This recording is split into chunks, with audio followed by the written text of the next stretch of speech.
dhacdo naxdin leh askari ka tirsanaa ilaalada madaxtooyada Soomaaliya oo dilay xaaskiisa oo muddo ka yar sanad ay wada noolaayeen.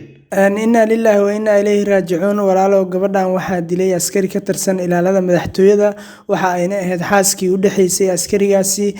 Haddaba si aan u gadagalno dhacdadan, walaal like saar aragtidaada ka dib oo share garee muuqaalkan si uu u gaaro saaxiibo badan. Mahadsanid, like-na waa inoo muhiim.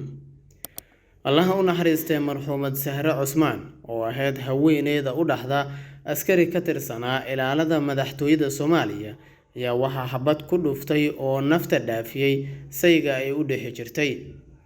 Marxuumadda ayaa sayga ay wada noolaayeen muddada sanadka ka yar oo dilka u geystay waxaa lagu magacaabaa Axmed Cabdulqaadir Axmed Jareere oo ka mid ah ilaalada gaarka ah ee madaxtooyada Soomaaliya. Waxa uuna dilku ka dhacay xaafad aan ahayn midii ay ku wada noolaayeen kadib markii gabadha gurigeeda oo ku yaala degmada Daynile uga tagtay dagaal ay la gashay haween kale oo la sheegay in ay markaasi lahaayeen.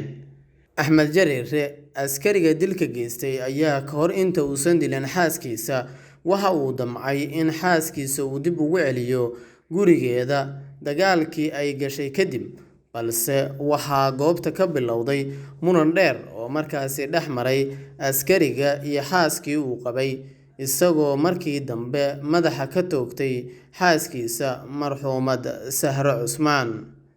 Axmed Jareere ayaa markii uu dilka geystay kadib goobta isaga baxsaday oo dadkii ku soo baxay dilka gabadha iyo rasaasta dhacday ayaa waxaa goobta dilku ka dhacay ay ka qaadeen marxuumad Sahre Cusmaan. Dhacdadan ayaa aad looga hadal hayaa degmada Daynile iyo guud ahaan magaalada Muqdisho, iyadoo la yaab iyo fajac markaasi ku noqotay qaadan waa bulshada ku nool gobolka Banaadir, waxaana dadka qaarkood ay sheegeen in ay argagax badan ku beertay falkaasi, iyadoo dilalka noocan oo kale ah muddooyinkii dambe ay ku soo badanayeen gudaha dalkeena Soomaaliya. Sidoo kale waayahan dambe ayaa Soomaaliya waxaa laga tabinayay dhacdooyin aad u naxdin leh kuwaasi oo markaasi la xiriira mararka qaar falal kufsi ah, askari ka tirsan ciidanka dowladda oo markaasi qof ehelkiisa ah dilay, iyo gabar inta la kufsaday haddana nafta la dhaafiyay oo la dilay.